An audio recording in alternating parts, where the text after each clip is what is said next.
Tunaanza kwanza na mwekezaji huyu ZF Defco, tulofunga naye mkataba kwa ajili ya uendeshaji wa bandari ya abiria pamoja na ujenzi wa bandari ya passenger terminal ya Marhubi.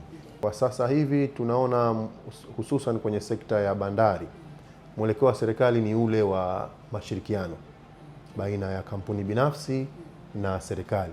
Ndio maana tumeona kwamba uwekezaji mkubwa sana umewekwa kwenye sekta ya bandari ili kukuza uchumi. Ndio maana serikali ikaona kwamba ihakikishe inakuza sekta hii ya bandari kwenye kanda hii ya Afrika Mashariki, kuhakikisha kwamba tunafikia vile viwango vya kimataifa vinavyotakiwa, tunaboresha miundombinu, na kwa kuboresha miundombinu sasa hapo utakaribisha biashara, utakaribisha meli za kimataifa, utahakikisha kwamba ufanisi wa ile shughuli za kibandari unaongezeka.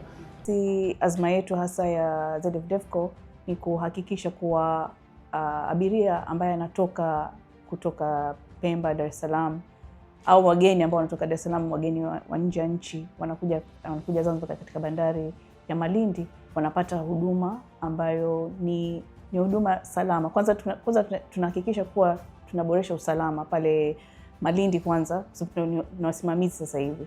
Kwa hiyo tunaangalia kuboresha usalama na ufanisi wa huduma, especially pale watu wanapochukua mizigo yao.